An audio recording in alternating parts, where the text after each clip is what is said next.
देखो भाई, जो आज टॉपिक है वो बहुत बेसिक चैप्टर है, यूनिट। ठीक है, units and dimension, unit and dimension. इसको मैं इसलिए अभी करा रहा हूँ आज की डेट में, क्योंकि अभी रिसेंट कई लोगों के स्कूल्स में पेपर आने वाले हैं, एग्जाम्स होने वाले हैं। तो कोई चैप्टर आए चाहे ना आए, ये चैप्टर तो उस एग्जाम में 100% आ रहा होगा। तो यूनिट एंड डायमेंशन गारंटीड आ रहा होगा।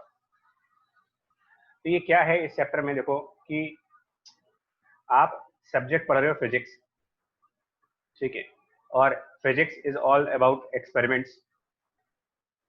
और जब आप एक्सपेरिमेंट्स की बात कर रहे होते हो तो एक्सपेरिमेंट्स में मेजरमेंट्स की जाती हैं, चीज़ों को काउंट किया जाता है, मेजर किया जाता है उनको। और जब आप मेजरमेंट्स करते हो तो आपके पास दो चीज़ें आती हैं। किसी भी मेजरमेंट के दो कंपोनेंट्स होते हैं।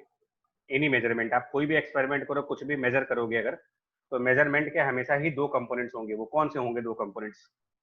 तो एक, जो चीज़ आप मेजरमेंट कर रहे हो ना, जो मेजरमेंट आप कर रहे हो उसकी एक वैल्यू, जो भी आप क्वांटिटी मेजर करोगे उसकी एक वैल्यू, प्लस उस मेजरमेंट का यूनिट ऑफ मेजरमेंट क्या है, मतलब उसकी यूनिट क्या है जिसके अंदर आपने उसको मेजर किया है। दो चीजें हमेशा होंगी। कोई भी चीज अगर आप मेजरमेंट करोगे ना, किसी भी चीज को, तो उस मेजरमेंट में दो बातें होंगी। एक तो उसकी न्यूमेरिकल वैल्यू और एक उसका यूनिट ऑफ मेजरमेंट। तो फॉर एग्जाम्पल देखो, फॉर एग्जाम्पल अगर अगर आपसे कहा जाए, मान लो कि आप अपनी स्कूलों में आप अपना फॉर्म भरते हो। Aastha, can we join in the second half? Yes Aastha, second half में आ जाओ, कोई बात नहीं। ठीक है, चॉइस आपकी है। देखो मैं कह रहा हूँ, आप जब भी ज्वाइन करना चाहो, हमारी तरफ से दरवाजे हमेशा खुले हैं आपके लिए। ठीक है, दरवाजा लॉक नहीं कर रहे, अनलॉक रहेगा। अब ये अनलॉक के फेज में है हम लोग। चलिए, मैं आपसे कह रहा हूँ कि भाई अगर कोई आपसे कह दे कि भाई ये बताओ आपकी हाइट कितनी है, मतलब एक पर्सन हो, ठीक है ना, कोई एक पर्सन मान ले, ठीक है, हंसता हुआ बिल्कुल खिलखिलाता आदमी, ठीक है, बिल्कुल स्माइलिंग वाला, है ना। अब कहा जाए कि बताओ इसकी हाइट कितनी है, क्या आंसर आएगा? अगर कोई पूछे कि बताओ भाई इस हंसते हुए आदमी की हाइट कितनी है, तो आप इसका हाइट मेजर करोगे कहीं से, ठीक है, किस चीज से मेजर करोगे? किसी स्केल से, इंच टेप से, या जिससे भी, अगर आप कुछ भी करके लाओगे, बट इसकी मेजरमेंट तो करोगे ना, क्योंकि ऐसा तो होगा नहीं बिना मेजर किए तो आंसर आएगा नहीं।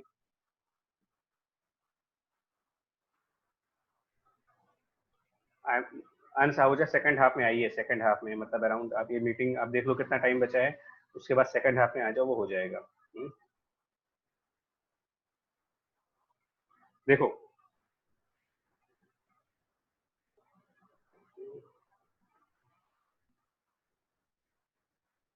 ठीक है, अभी मैं मैसेजेस के जवाब नहीं दे पाऊंगा बच्चा, मैं पहले बता दूं, इसकी जो हाइट है वो मेजर करोगे आप, ठीक है। और जिस भी इंस्ट्रूमेंट से आप इसकी हाइट को मेजर करते हो, किसी भी इंस्ट्रूमेंट से, ठीक है, आपके पास घर में जो भी इंस्ट्रूमेंट है उससे आप मेजर करो। और मेजरमेंट करने के बाद आप क्या कहते हो कि मेरी जो हाइट है, मान लो 175, ठीक है, और 175 ग्लिचेस है। क्या समझ आ रहा तुमको? क्या समझ आ रहा है? 175 ग्लिचेस क्या समझ आ रहा है बताओ? आप में से कितने लोग इसको समझ पाए?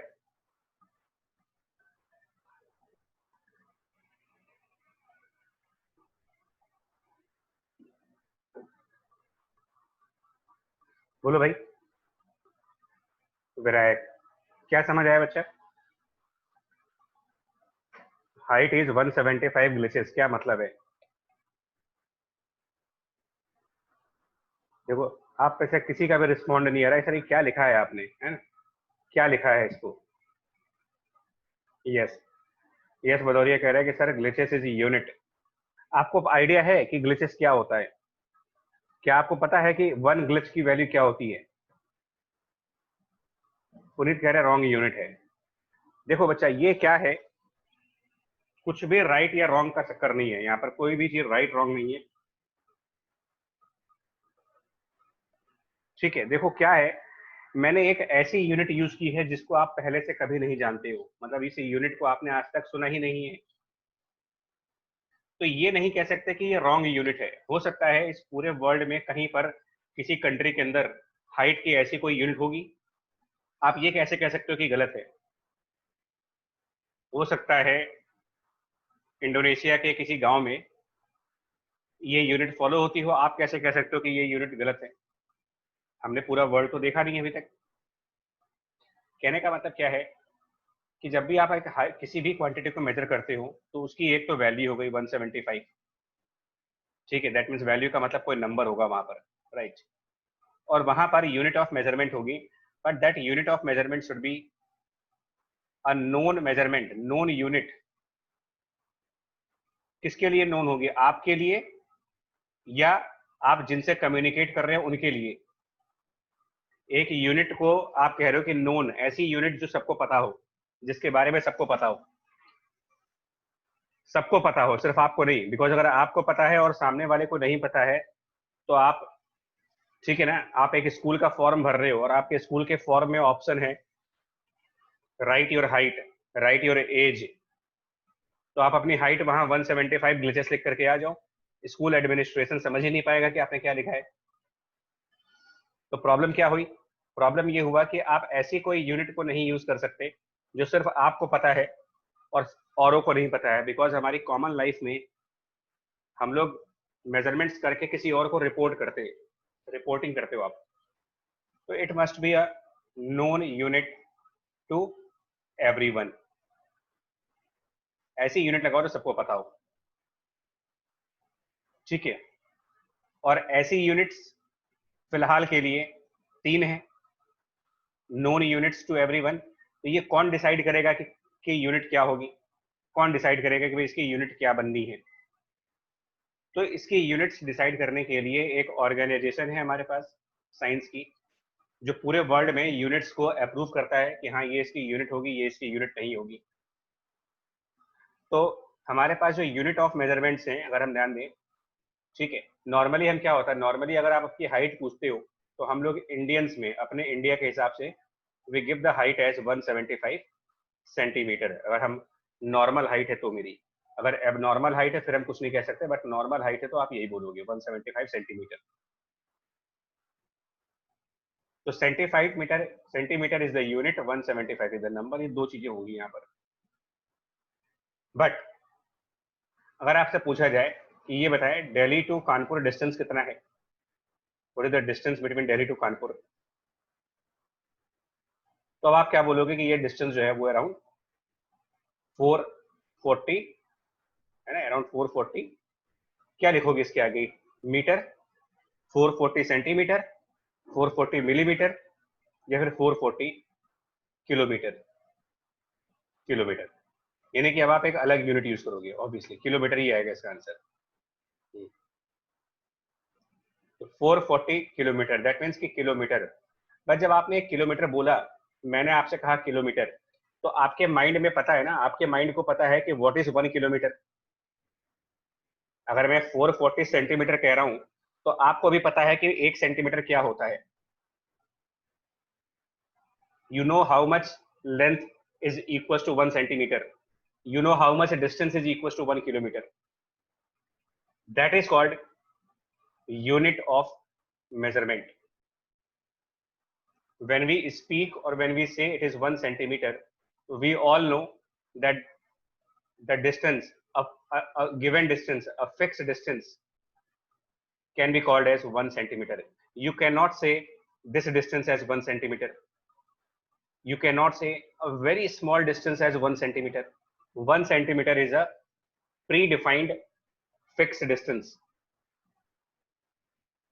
तो इसी को आप कहते हो यूनिट ऑफ मेजरमेंट। का मतलब हुआ, सेंटीमीटर तो उसका नाम है, बट 1 सेंटीमीटर जब आप बोलते हो तो 1 सेंटीमीटर की एक लेंथ होती है, और वो लेंथ पूरे वर्ल्ड में एक ही होगी। मतलब ऐसा नहीं हो सकता कि आपके लिए 1 सेंटीमीटर अलग लेंथ होगी, किसी और के लिए 1 सेंटीमीटर अलग लेंथ होगी।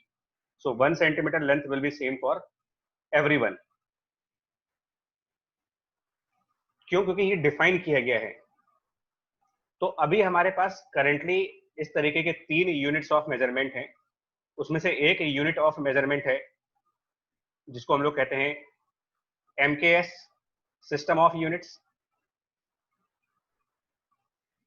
MKS system of units, this is one system of unit. एक और सिस्टम ऑफ यूनिट है हमारे पास, उसको हम कहते हैं CGS सिस्टम ऑफ यूनिट।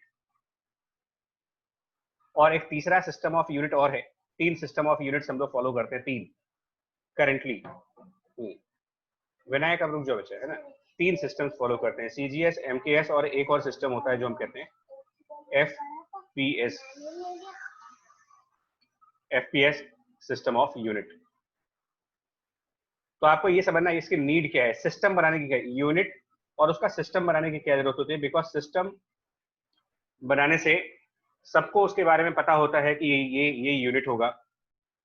तो MKS सिस्टम किस लिए बोलते हो आप, MKS सिस्टम इसलिए बोलते हो कि इसके अंदर जो लेंथ है,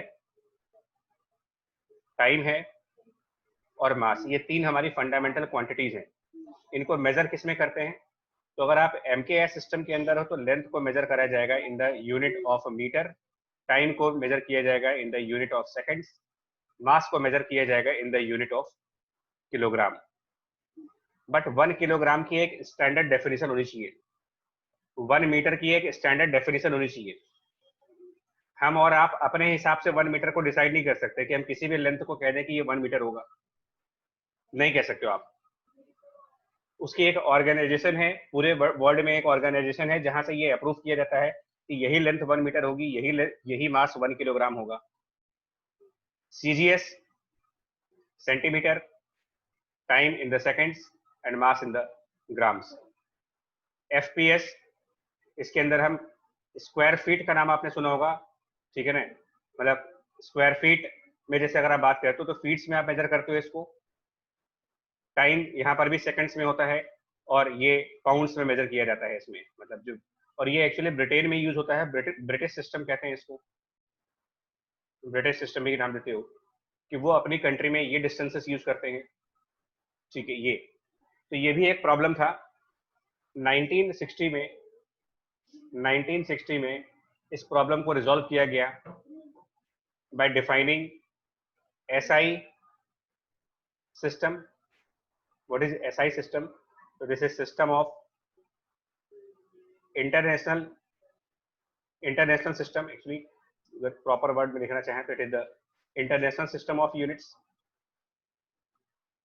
That means कि इसको हम लोगों ने एक 1960 में रिकॉग्नाइज किया कि इंटरनेशनल सिस्टम क्या होना चाहिए। दैट मीन्स तो इंटरनेशनल सिस्टम के अंदर MKS को अप्रूव कर दिया गया कि ये सिस्टम हमारा SI सिस्टम ऑफ यूनिट्स है। इंटरनेशनली एक्नॉलेज किया गया कि एक इंटरनेशनल फोरम पर जो कोई मेजरमेंट्स की जाएंगी अगर, तो उसमें लेंथ मीटर्स में मेजर किया जाएगा, टाइम को सेकंड्स में मेजर किया जाएगा और मास को किलोग्राम्स में मेजर किया जाएगा। और अकॉर्डिंगली 1 मीटर की एक डेफिनेशन दी गई, 1 सेकंड की एक डेफिनेशन दी गई, 1 किलोग्राम की भी एक डेफिनेशन दी गई। तो हम उन डेफिनेशंस को यहाँ पर डिस्कस नहीं कर रहे हैं, बट ये आपको सिर्फ ये बताया जा रहा है कि फिजिक्स में किस तरीके से डेवलपमेंट्स हुई थी। उसके बाद सिस्टम ऑफ यूनिट्स, मुझे नहीं पता कि इन फ्यूचर हो सकता कोई और सिस्टम ऑफ यूनिट भी आ जाए, अभी 3 है, मान लो 4 भी आ सकते हैं, हो सकता है कल को अब रिसेंट डेवलपमेंट हो, कुछ और नया आ जाए। चलिए, तो ये जो सिस्टम ऑफ यूनिट्स हैं यहाँ पर, metre, second, kilogram and accordingly, तो अब जो भी कोई फिजिक्स में एक्सपेरिमेंट होगा, कोई भी एक्सपेरिमेंट फिजिक्स में, तो आप वैल्यू क्या आएगी ये एक सेकेंडरी पार्ट है, कोई भी नंबर आ सकता है, बट उसकी यूनिट, सपोज आप कहीं पर मास मेजर कर रहे हो, ठीक है, तो अगर आप मास मेजर कर रहे हो तो इसकी वैल्यू 12 किलोग्राम हो सकती है, इसकी वैल्यू 20 ग्राम हो सकती है, ठीक है, इसकी वैल्यू मान लो 4 पाउंड्स हो सकती है। तो ये सब सही है, ये भी सही है, ये भी सही है, ये भी सही है, सिर्फ इनके यूनिट्स का फर्क है। ये आपका MKS सिस्टम है, ये CGS सिस्टम ऑफ यूनिट है, ये FPS सिस्टम ऑफ यूनिट है। न्यूमेरिकल वैल्यू सिस्टम के अकॉर्डिंग आती है, एक सिस्टम की न्यूमेरिकल वैल्यू दूसरे सिस्टम में अलग होती है। मतलब कि अगर मास की वैल्यू किलोग्राम में 12 है तो पाउंड्स में उसकी एक अलग वैल्यू होगी, कन्वर्जन फैक्टर होते हैं उसके, राइट। इन सब के बाद क्या कहा गया ना कि ठीक है, ये सब कुछ तो सही हो गया, सिस्टम ऑफ यूनिट्स हो गए, सब कुछ हो गए, ठीक है। इसके बाद क्या कहा गया कि इस तरीके से हम किन क्वांटिटीज को डिफाइन करेंगे, कितनी क्वांटिटीज ऐसी हैं जिनको आप ऐसा डिफाइन कर सकते हो। तो वहां पर इंट्रोड्यूस किया गया एक टॉपिक को जिसको कहा गया fundamental quantities. Fundamental quantities, fundamental physical quantities कौन सी हैं जिनको हम डिफाइन करेंगे, ठीक है। कैसे डिफाइन करते हैं? तो फंडामेंटल क्वांटिटी में मास को डिफाइन किया गया है, फंडामेंटल क्वांटिटी में लेंथ को डिफाइन किया गया है। मतलब फंडामेंटल का मतलब होता है जिनको मेजर करने के लिए कोई और चीज आपको नहीं चाहिए। फॉर एग्जांपल, अगर आपको किसी व्हीकल की स्पीड मेजर करनी है, स्पीड, तो स्पीड का मेजरमेंट डायरेक्ट नहीं होता है। स्पीड को मेजर करने के लिए आपको डिस्टेंस चाहिए और टाइम चाहिए, तब जाकर के स्पीड आती है। तो स्पीड का मेजरमेंट दो चीजों से होता है। डिस्टेंस को पहले आप मेजर करोगे और टाइम को मेजर करोगे। इन दो मेजरमेंट्स के बाद स्पीड कैलकुलेट होती है, स्पीड मेजर नहीं होती कभी। तो जिन चीजों को हम डायरेक्टली मेजर कर सकते हैं, लेंथ को आप डायरेक्टली मेजर करते हो, स्केल लेते हो और स्केल से आप डायरेक्ट लेंथ मेजर कर लेते हो, वो हमारी फंडामेंटल क्वांटिटीज है। और जिनके मेजरमेंट के लिए मुझे एक से ज्यादा क्वांटिटी मेजर करनी पड़ रही है, जैसे स्पीड है, डेंसिटी है, तो डेंसिटी को मुझे मेजर करना है अगर, तो मुझे दो चीजें चाहिए, मास क्या है वो चाहिए और वॉल्यूम क्या है वो चाहिए। तो जब दो चीजें मेजर करने के बाद कोई क्वांटिटी आएगी तो वो आपकी डिराइव्ड क्वांटिटी कहलाती है, डिराइव्ड। और अगर डायरेक्ट मेजरमेंट कर रहे हो तो वो आपकी फंडामेंटल क्वांटिटी कहलाती है। तो फंडामेंटल क्वांटिटी में मास है जिसको आप डायरेक्ट मेजर कर सकते हो वेइंग मशीन के थ्रू, लेंथ है किसी स्केल के थ्रू मेजर हो जाता है, टाइम किसी वॉच के थ्रू मेजर हो जाता है।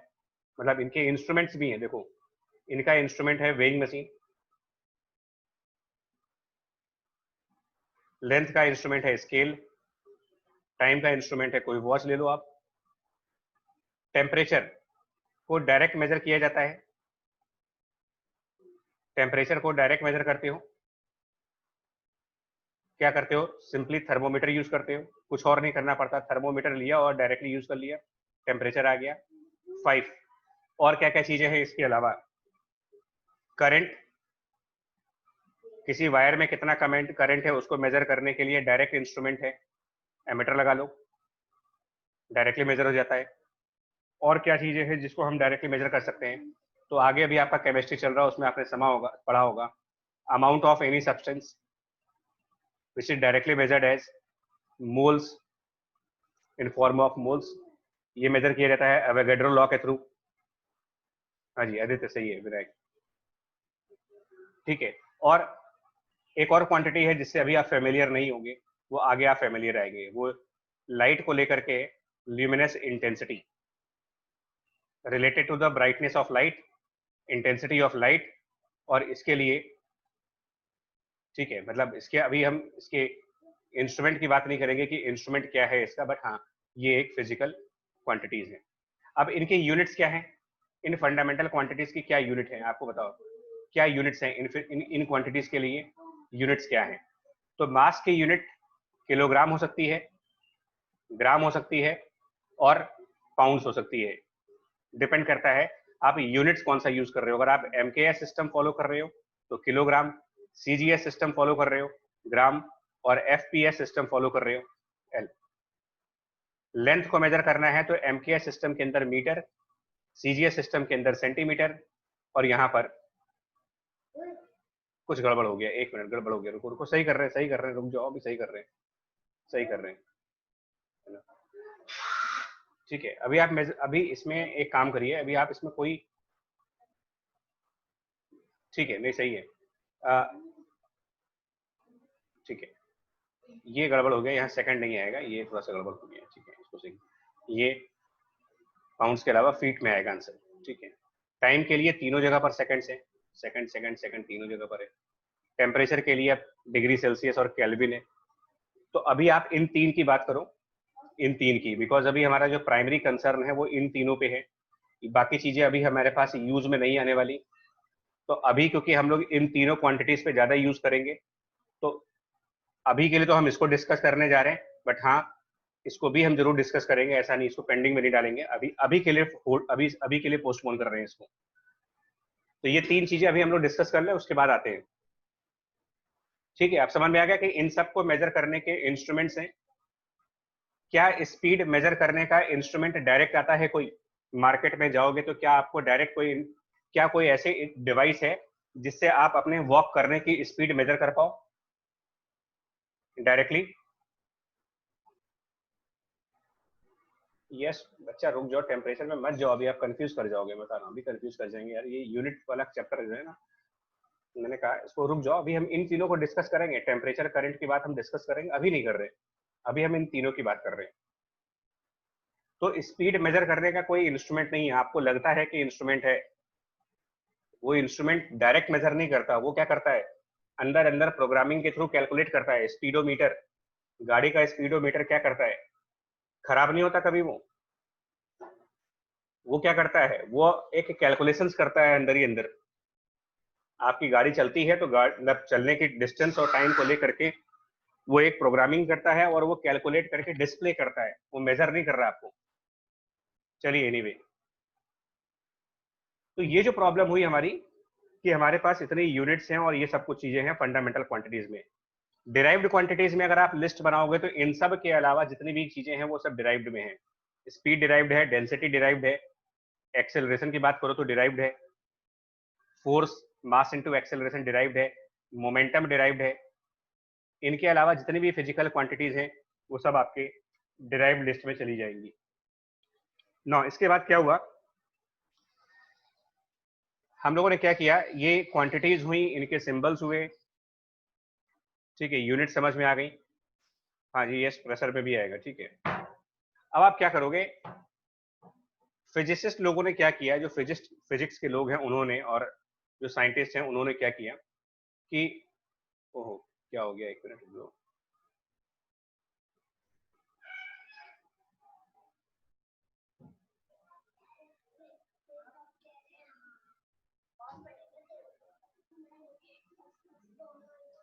रुकिए भाई, ठीक है।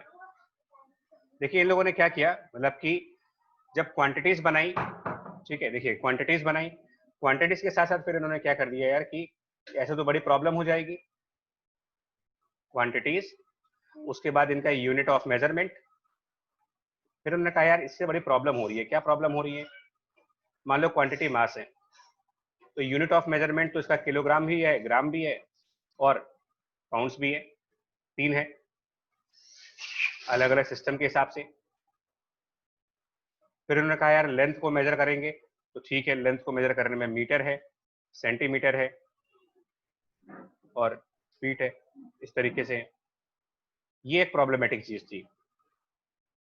तो इस प्रॉब्लम का सलूशन क्या निकाला इन्होंने कि एक काम करते हैं, इन सब का एक सिंबल देते हैं। आप किलोग्राम सुनते हो तो आपके माइंड में, किलोग्राम सुनते हो तो आपके माइंड में मास की पिक्चर आती है, ग्राम सुनते हो तो मास की पिक्चर आती है, पाउंड सुनते हो तो भी आप समझ जाते हो कि मास के बारे में बात हो रही है। तो क्योंकि ये तीनों यूनिट्स सेम क्वांटिटी को रिप्रेजेंट कर रहे हैं, तो हमने यहाँ पर उस क्वांटिटी का एक सिंबल बना दिया, कैपिटल एम। मीटर, सेंटीमीटर और फीट, अल्टीमेटली ये तीनों चीजें किसी लेंथ को रिप्रेजेंट करती हैं, तो इन तीनों के करस्पॉन्डिंग एक सिंबल आ गया। टाइम, ठीक है, हालांकि ये तो सेकंड्स है तीनों में, बट अगर आप सेकंड्स के अलावा कभी भी आप सुनो मिनट, कभी भी आप सुनो आवर्स, ठीक है, कभी भी आप सुनो डे, ईयर, तो ये सब आप सुनते ही समझ जाते हो कि यार टाइम की बात हो रही है। तो जैसे ही आप ये समझ गए कि टाइम की बात हो रही है, तो यहाँ पर आपने उसका एक सिंबल कर दिया टी, और ये सिंबल्स कहलाते हैं हमारे लिए इन क्वांटिटीज के डायमेंशनल सिंबल्स। ये कहलाएंगे क्वांटिटीज के डायमेंशनल सिंबल। तो इस तरीके से हर क्वांटिटी का सिंबल दे दिया गया। अभी हमने इन तीनों की बात की है, बाकी की बात नहीं कर रहे हैं अभी। इन क्वांटिटीज के डायमेंशनल सिंबल्स आ गए। डायमेंशनल सिंबल से फायदा क्या होगा मुझे, मतलब डायमेंशनल सिंबल बनाने से मुझे को क्या फायदा होगा, ठीक है, सिंबल बना दिया। तो अब इससे देखो मैं क्या काम करने जा रहा हूं, ये तो मेरे फंडामेंटल क्वांटिटीज हो गई। अब अगर मान लो मेरे पास कोई डिराइव्ड क्वांटिटी है, फंडामेंटल, इसके बाद मान लो कोई डिराइव्ड क्वांटिटी है, डिराइव्ड क्वांटिटी में फॉर एग्जाम्पल मेरे पास स्पीड है, तो स्पीड की यूनिट क्या हो सकती है? अगर आप पूछोगे कि यूनिट ऑफ स्पीड क्या होगा, तो यूनिट ऑफ स्पीड, देखिए यूनिट ऑफ स्पीड अगर आप एमकेएस सिस्टम फॉलो कर रहे हो तो मीटर पर सेकंड है। यूनिट ऑफ स्पीड अगर आप सीजीएस सिस्टम फॉलो कर रहे हो तो सेंटीमीटर पर सेकंड है। यूनिट ऑफ स्पीड अगर आप एफपीएस सिस्टम फॉलो कर रहे हो तो कुछ डिफरेंट आएगा। और क्या हमारी व्हीकल्स में जो स्पीड आती है वो किलोमीटर पर आवर में आती है। आप अमेरिका चले जाओ, अमेरिका के अंदर ये माइल्स पर आवर में आएगा। तो अलग कंट्री, अलग ज्योग्राफी के अंदर अलग यूनिट्स हैं, but ultimately metre, centimetre, kilometre, miles, ये सब किसको रिप्रेजेंट कर रहे हैं? ये सब रिप्रेजेंट तो लेंथ को ही कर रहे हैं।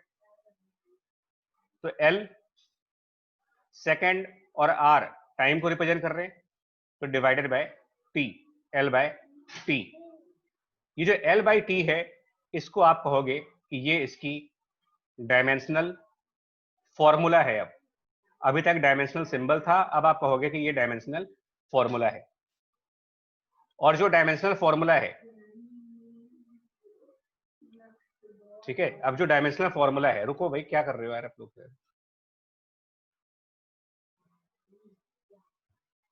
एक सेकंड रुकिएगा।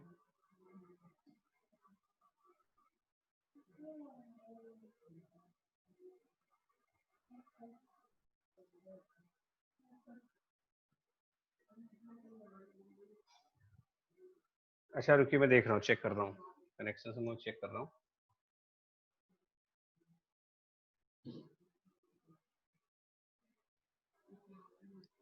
आया सही अभी?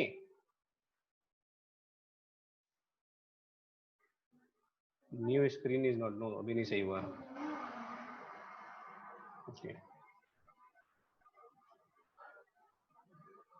चलो रीस्टार्ट करो, रीस्टार्ट करो आप।